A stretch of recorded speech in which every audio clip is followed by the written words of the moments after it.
It's now fourth full day beginning, so we've done training for 3.5 days and quite heavy lifting we have done. So it feels, can you feel it from the group that it has affected us quite a bit?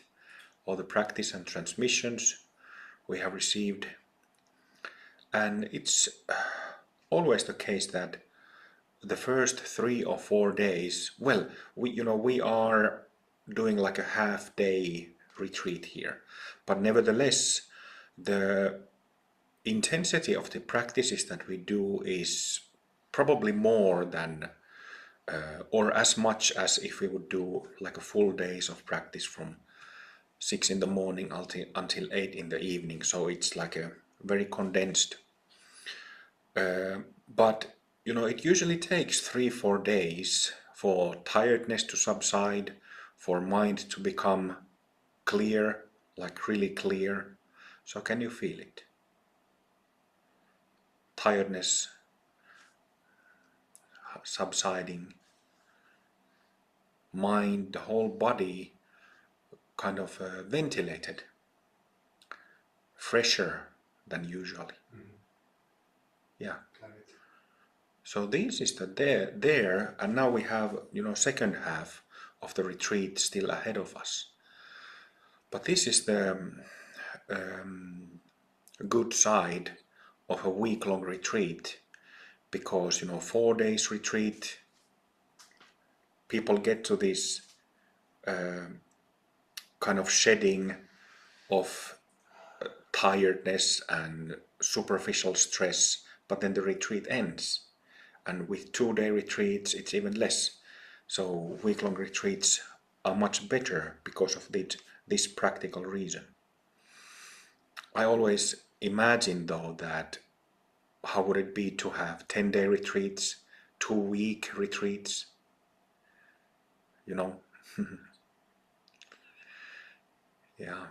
And also coming back to that residential training topic that I discussed on the first evening when we started, imagine doing this kind of practice half a month every month for 2-3 years. You would come out as a completely new person, even if you didn't attain enlightenment, but you would come out as totally renewed. And that's how it should be. I was thinking, we were discussing I think that Rani has now finished her Bhumi purification, and we've been discussing about it here. And I came to think of something, I can't really remember exactly which classic text it was, but some classic, actually several speak about this, but classic training manuals say that at shortest it is possible to attain full enlightenment in 6-7 years minimum. Or it might take 12 years, it might take 20 years, 24 years, something like this, but like 6-7 years is for common samsaric beings with good yogic samskaras, with need to heal and enlighten themselves. 6-7 years is kind of the minimum according to some manuals. And it will be interesting to see with this Sangha, we are, for the last 3.5 years, I've been mapping and creating the path of healing and light for healing of trauma, and then revealing the astral body, pure astral body. And previously, as you know, we focused, or my work was focused on the whole Bhumi side of things, which is causal body side of things. And it will be interesting, like if we think couple of years ahead into the future,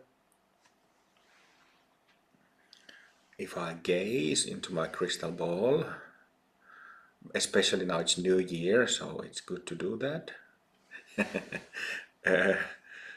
Maybe after a couple of years, there's maybe few of us who have reached purification of both subtle bodies and therefore have attained the, Sylvia used the term hot potato, the hot potato of full enlightenment. But if we look at 10 years ahead, then the number is already at least double. So maybe half a dozen, 5, 6, 7, something like this. And then in 20 years, again, more. Because again, it's just a matter of, this is actually a very important point, that if you look at yourself from your image on the screen, you see that your body has a clear form. My cheek starts and stops right there. My finger starts and stops right there. My finger doesn't vaguely or in abstract fashion somehow continue into the space here. It has very clear shape and form. And our whole body does. In exactly the same manner our subtle bodies have. So it means that our subtle bodies, which is the main working ground of awakening and enlightenment, has a finite form. There are no some vague or abstract factors there that would somehow be, the working ground, the terrain it's nowhere else except in these subtle bodies. This is something that is far too rarely understood, that because we have finite, clearly defined, clearly felt subtle bodies and physical body, it also means that full enlightenment takes place, the awakening process, healing process, and enlightenment takes place in these three bodies of ours. Nowhere else. Right? Sometimes it seems like, okay, we can do practice and practice many decades, but it's still kind of, it doesn't necessarily happen. No. This is exactly how Mahasiddhas of the past, from Buddha Shakyamuni onwards and even before that, taught that how it actually works. But people tend to have a really, really strong tendency not to take seriously what has been taught, what has been said in classics that they themselves hold really high, but they don't listen. Creating some excuses and some distractions for oneself.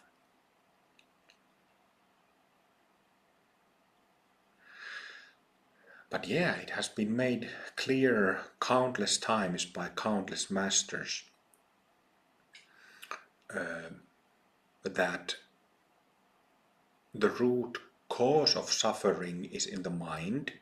Mind is a very simple term, of course, but it means our subtle bodies. Mind is subtle bodies. Mental functions, emotional functions are what happens in the subtle bodies. It is like a completely equals. Mind equals subtle bodies. Mind is again something else outside subtle bodies, and vice versa. So our problems are in the subtle bodies, and the solutions are also there.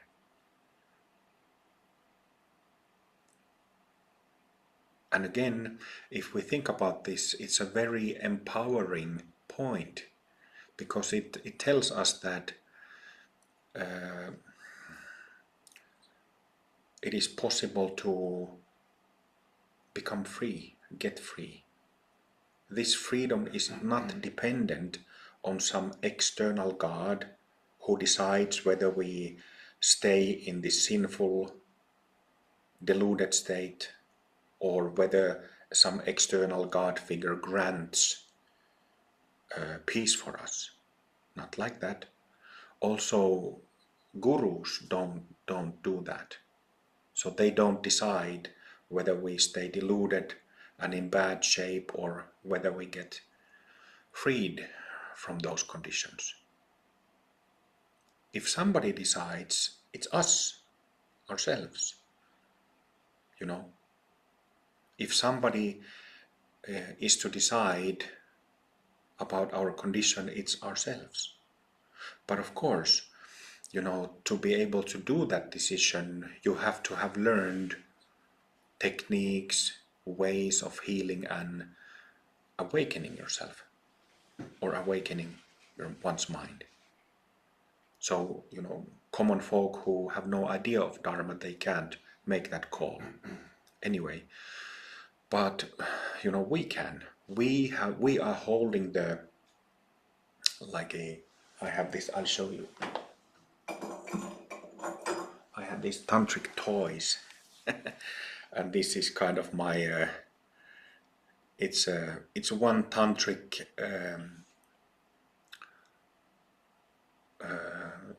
a ritual object.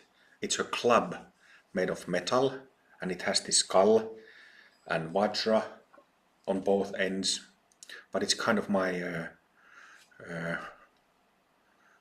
you know, I can play being a king holding this, like kings, you know, scepter. Throne. Is it throne? No, throne is the one you sit on, but what do you call king holds this fancy stick made of gold and diamonds and so on. Oh, now I forgot what I was talking about when I started. What was I saying? That is the student who decides if she or he practices and so on, not the guru, not God. Yes. And we are like the common folk is not able to. Yes, that's what I said earlier. What was it? What was the point that I was coming to? Why am I holding this? Well, maybe it's because of, you know, we are like rulers of our condition, like kings and queens of our own state. When we have practices and path to follow. Isn't that something? Isn't that something? Of course, you know, I know all about getting disheartened and frustrated, you know, getting stuck in my own, and this happens to everybody, getting stuck in my own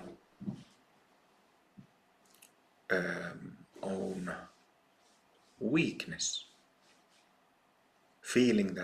sometimes feeling that I'm powerless, you know, I can't, this is too hard, this is too difficult, and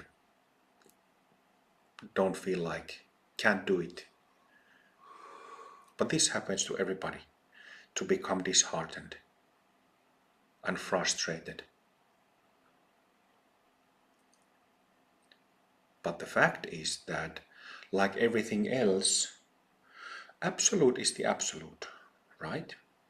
No passing of time, no space, nothing that would affect space.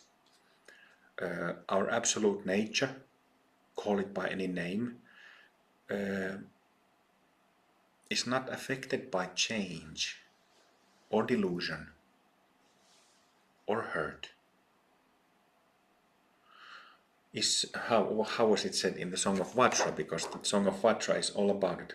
Unborn, yet continuing without interruption, neither coming nor going, omnipresent, supreme Dharma, immutable space, beyond definition, spontaneously self-liberating, perfect state without obstruction, manifest from the very beginning, self-created without location, with nothing negative to reject and nothing positive to accept.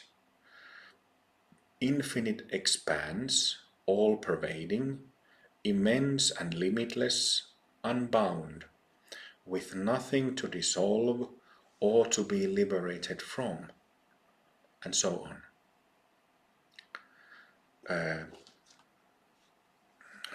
So one favor we need to do ourselves, probably many times over years of practice, is that say to yourself, and this is up to you, nobody's forcing you to do anything, but you have to make up your mind. Am I going to do this or not? Am I going to make this work or not?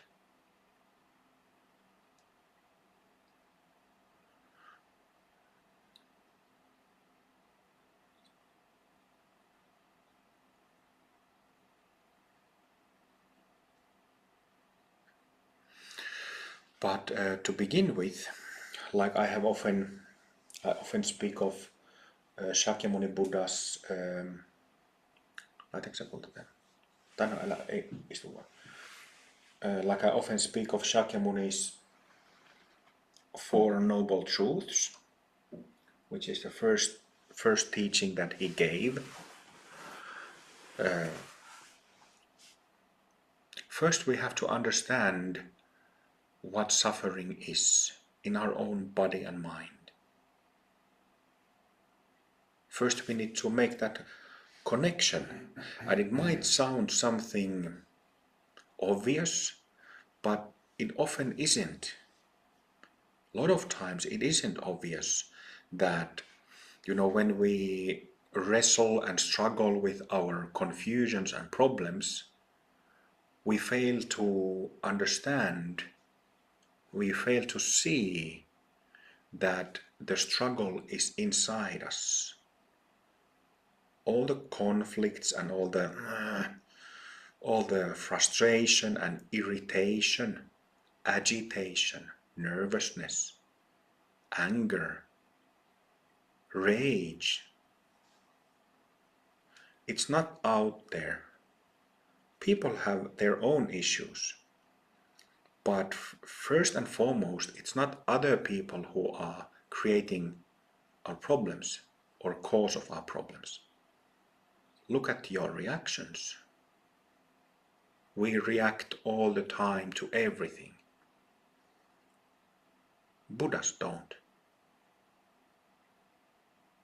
And to tie this point, this precious point of Shakyamuni Buddha's first two noble truths, that we need to realize that suffering is alive in us. To tie this with our practices this week, we have been sitting in Rigpa, knowing awareness, a number of times. There is this compulsive habit that almost 100% of people are bound by. And this is the habit of, having all the desires and wants and don't wants. What is it called in... I can't remember the two exact terms, how it is called, but we want some things and we want to, at all costs, avoid other things. Attachment and aversion. Aversion and what? Attachment. Attachment and aversion, yes, exactly. So we desperately want some things and then we desperately want to avoid other things. So, and then of course we have, this binds us to an endless circle of going between those two things. And how it actually happens in our mind is that, like I explained in one of the sessions, is that our seeking mode, people seek happiness ultimately, but many don't know about dharma, so they seek after pleasures. Everybody from small children to grandmas and grandpas on the verge of their graves, it's just that same. The pleasures can be small or they can be great, lots of different things available for us at any age. And what happens there is that this attachment and aversion is tied to our functioning of our mind and senses. And here, what we are doing when relaxing eyes and mouth, leaving the body open like opening doors and windows of a building, we suddenly access the ground of being actually, where there is no pushing and pulling, wanting, avoiding. It just is. And only there, real pleasure, real happiness, lasting peace is found. Nowhere else. In this recognition, this satisfaction is found. And then I spoke about, this renunciate path and then tantric path or mantric path regarding, things in life and pleasures, all these things. In the path of renunciation, you avoid such things. No relationship, no sex, no candlelight dinners, no ice cream, no jokes, no laughing, no dancing, no music, no this or that. So just this, I'm simplifying this, kind of mispresenting it actually, but in path of renunciation you just focus on this nature, avoiding, not touching, not bringing all the external pleasures into life. But in the tantric path, it's the opposite. Relationships, fine. Sex, great. Ice cream, tastes good. Glass of wine, great. Good tea. Trekking, enjoying mountain views. All these things. Getting a nice car, great. No problem. But the difference is there that, again, not self-centered, self-based wants and desires and don't wants, but bringing this absolute, this basic awareness to everything. Everything that we think and feel, everything we dream about, everything we fantasize about, and all external events, things, relationships. So very, very different paradigms. Path of renunciation and path of transformation. Tantra is often translated path of transformation. Two completely different paths.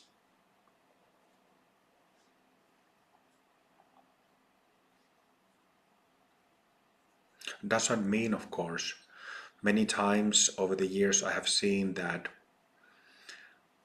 people might have some job,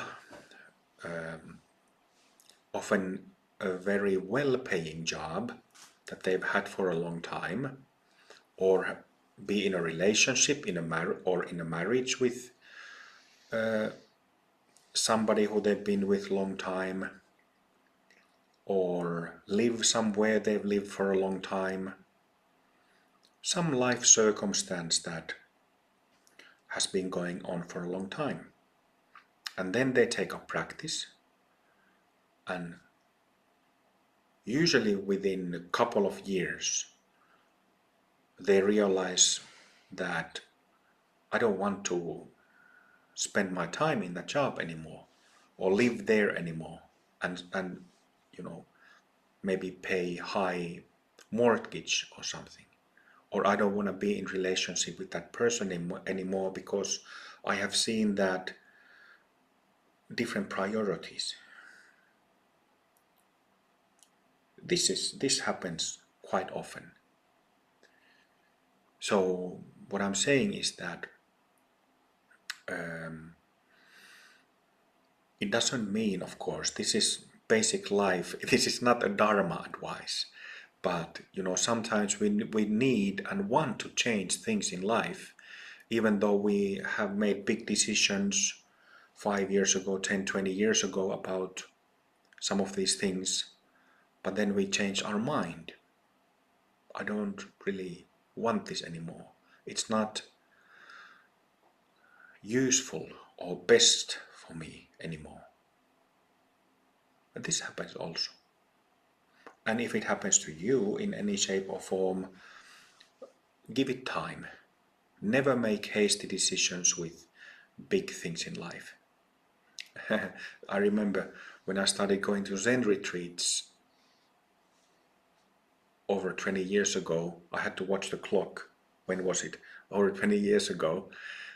One of the guidelines of joining retreats was that it was written there in the kind of retreat rules.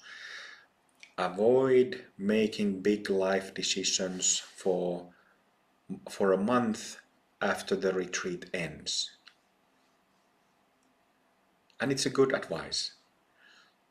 I've seen a couple of disasters along the way, not in my Sangha, in our Sangha, but in other Sanghas, you know. Now I know, I'll marry her. I will buy that 700,000 euro apartment. You know, stuff like this. I will give all my money away. I will donate it to, you know, I've seen that or have heard of it. Oh, where did I begin?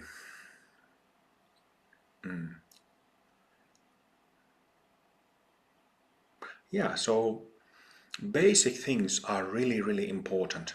You know, we chant bodhisattva vows and two types of refuge, absolute and relative refuge, the other way, in the other order.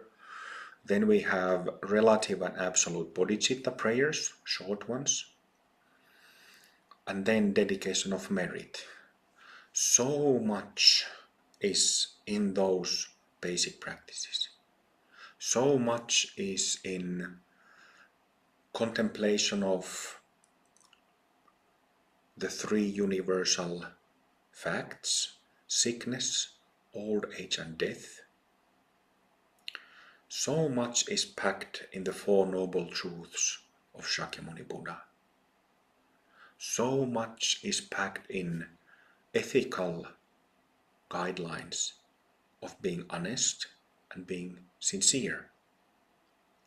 That's the thing that sometimes about sincerity, something that people quite often miss. I've seen this. I've seen this to the extent of having to kick people out of the Sangha. You know, sometimes when people are very traumatized,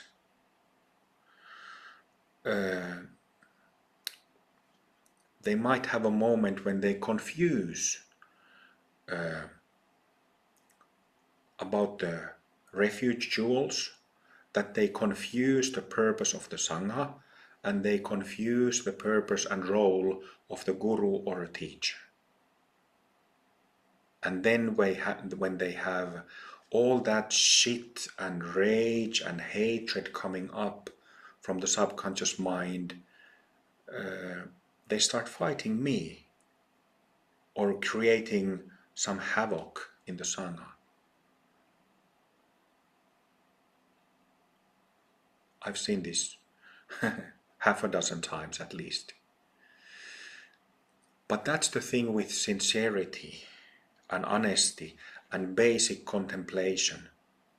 This point will be missed if you just want to do the high tantric practices and, don't really contemplate on things on daily basis. This will be missed. I've seen people miss it.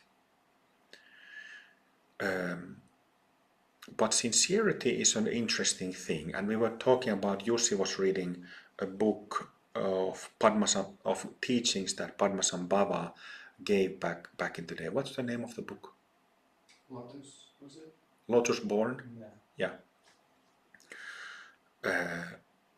And in that book, Padmasambhava, I'm paraphrasing, just giving the meaning, but he was saying that, don't teach people who are not ready and fit for it.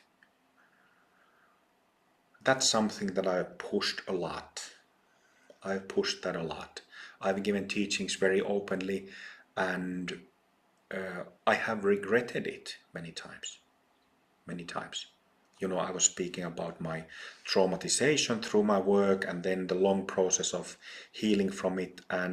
But something that is very important with that sincerity and honesty, and especially in the light of path of Tantra, is that between a teacher like myself and students like each one of you, there is energetic connection. Well, energetic connections are between all friends, family members, and so on. So in that sense, it's nothing special. But the energetic connection with Dharma teacher or Tantric guru is kind of a different animal. It's a different animal. And the Sanskrit term to discuss the trust dynamics of that relationship is called samaya. Samaya. If you read traditional Vajrayana books, you will see samaya mentioned a lot there. So breaking of samaya, breaking of trust dynamics, harming it, presenting it in a wrongful or distorted or dishonest way is a major obstacle and creates severe karmic problems, really severe ones. Why? Why is it a different kind of animal, and why does it create a more severe karma than, let's say, fighting with your parents or your brother or sister? The reason is that assuming that the teacher or a guru is her or himself is an ethical person, so there is no misconduct or abuse in any shape or form. But if it is very easy to break those trust dynamics, because the teacher or a guru is the person who is helping the student to get enlightened, to get back to the source, to align with the absolute. And nobody else in the world does that. That's the point. That a teacher or a guru is so unique person that's why this relationship, this connection needs to be handled very gently and delicately.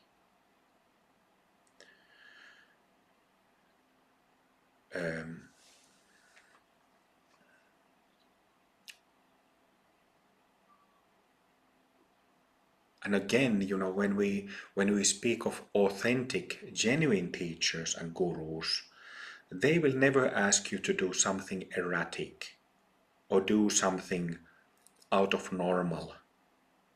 They won't do that. There are people who do that, who act who are teachers, but they are not genuine teachers. You know, there are so many crazy stories.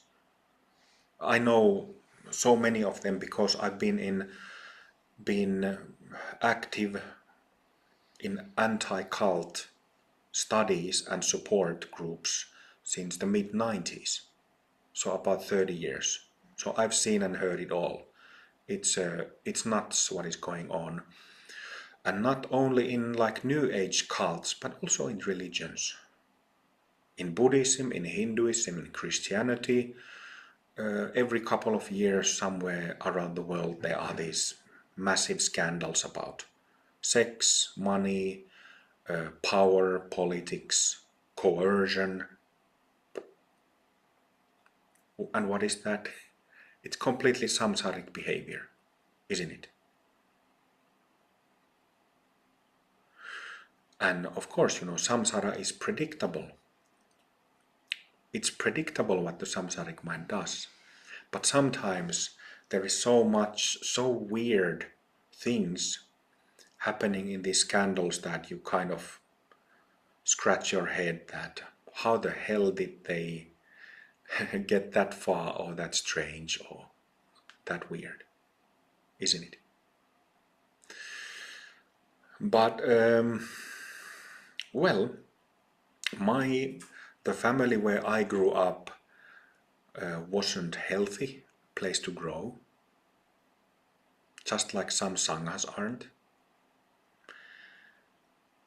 But I know that there are families that are healthy, where the parents have a healthy, good relationship, balanced relationship, and who take care of their children well. Listen to them, give them affection, love, hugs, kisses, their time. I know that there are families like that. My family wasn't like that, but I know there are such families. And it's the same thing with sanghas. There are sanghas that are extremely dysfunctional, sanghas that are little dysfunctional, and there are sanghas that are really good sanghas.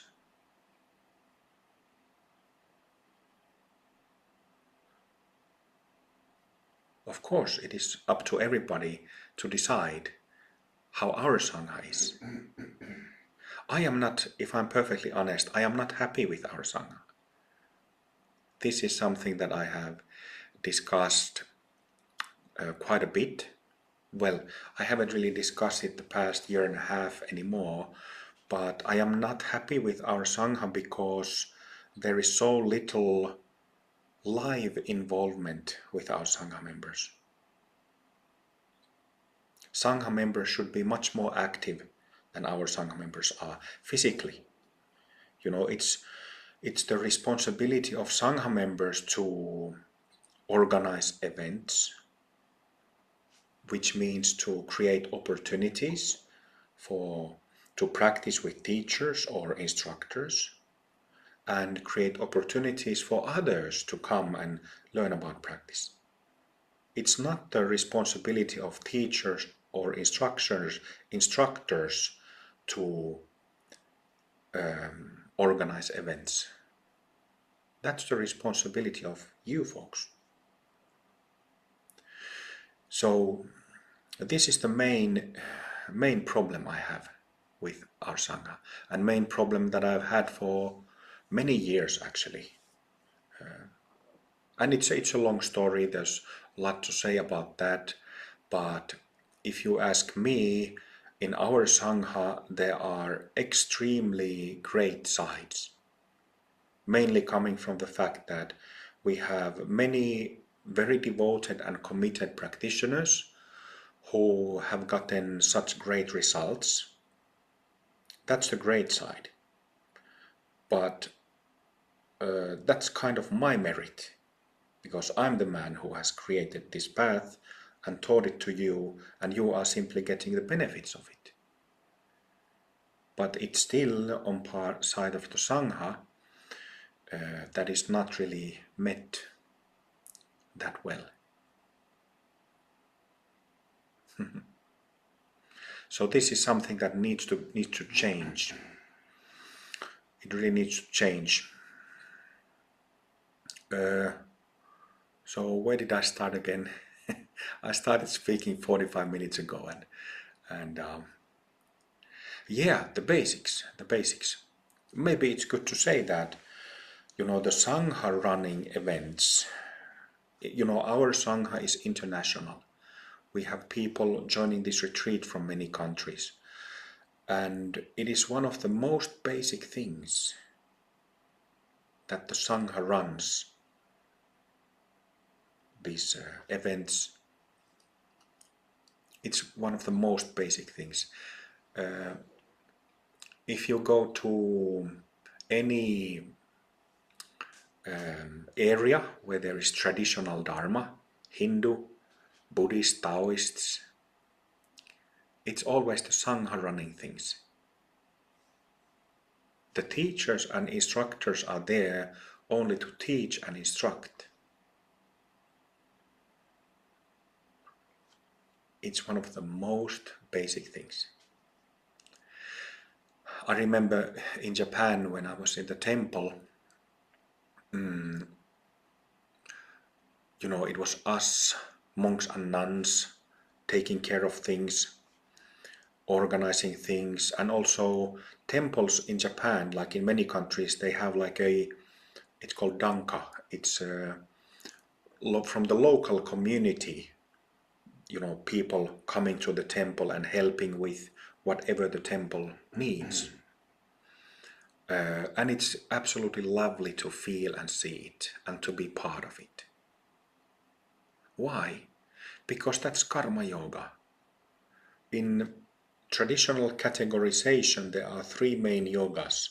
Karma yoga, which is yoga of action. Bhakti yoga, yoga of devotion, which, by the way, purifies the astral body. And Jnana yoga, which is the yoga of wisdom or knowledge, which purifies the causal body. So what do you have there? Bhakti yoga, astral body. Jnana yoga, causal body. Karma yoga, bodhicitta.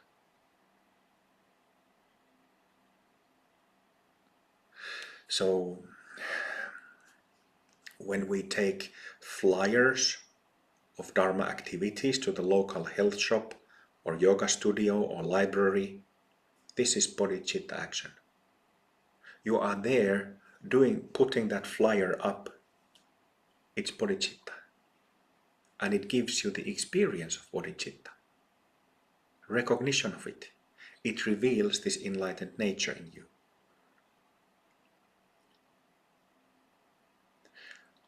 Or if you are part of organizing an event, or perhaps mainly responsible of organizing an event, offering your home or some accommodation for the invited instructors or teachers, same happens. Because of this karma yoga bodhicitta principle. You get the merit and the recognition from doing that. Same if you are sweeping the floors at a Dharma event, cooking at a Dharma event, serving others, chopping vegetables, setting up chairs, whatever. Exactly the same benefit.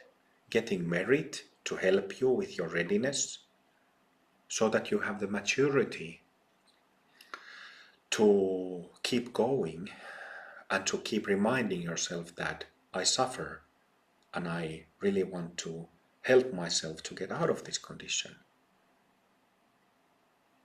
If you don't have merit, you will struggle all the time. If you don't have readiness, it will be immensely difficult. And that's why, I remember living in the temple. How was a day in a monastery like? You wake up very early in the morning, and then throughout the day, from very early morning until night, there's a lot of sitting. But there's also a lot of chanting of sutras and mantras, lots of prostrations. This is kind of the yogic, meditative side of practice. But then there's all the other things. There's of course 3 meals and a tea break or 2. But then raking in the garden, emptying the toilets, carrying the shit buckets into the garden, dumping the pissy shit into the holes in the ground that you dug with a shovel, chopping wood, some more gardening, raking in the garden with a wheelbarrow and shovel and rake, working in the kitchen, just endless chopping of vegetables, washing rice, boiling rice, cooking. And if somebody asked you, hey, can you do this? You never say no. Even if you just lie down, we're completely tired or exhausted, you never say no. If it's your senior student or the master of the temple, if you say no, what happens next? You would be asked to, well, in that case, you don't want to do training, so it's best for you to leave this temple.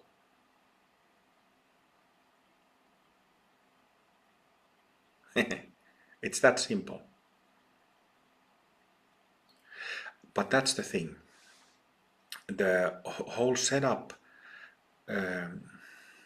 makes you say yes when you're asked to do something. And what happens there? Instead of following your own attachments and aversions, your own wants and don't wants, you are forced to go beyond them. And instead of acting in a selfish way and doing decisions in a selfish way, you are working for the benefit of the whole community of the Sangha. Again, merit and bodhicitta.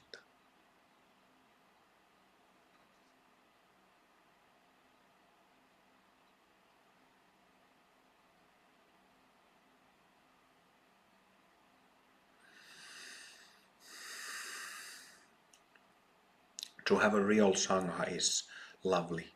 It's lovely. To have a real live Sangha is lovely.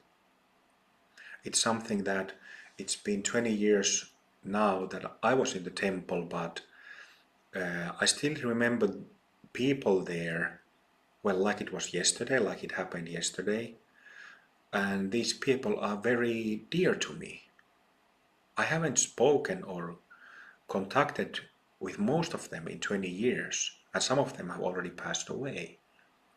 But nevertheless, it's such a special experience to do residential training.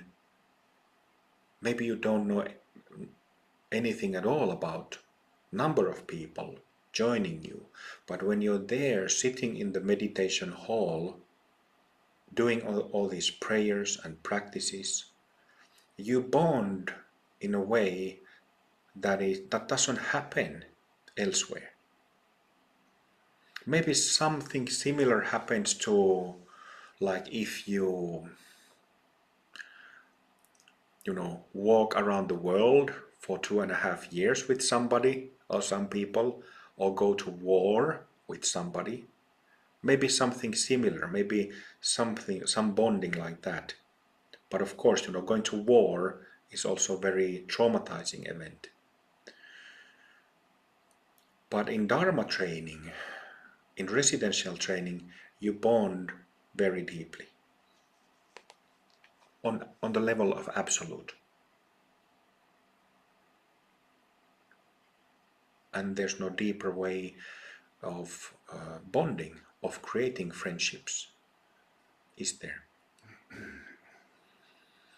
And then we really can understand why take refuge in Sangha. It's very easy to understand why take refuge in Dharma, but Sangha, it's not possible to get that through online training. It only happens in person.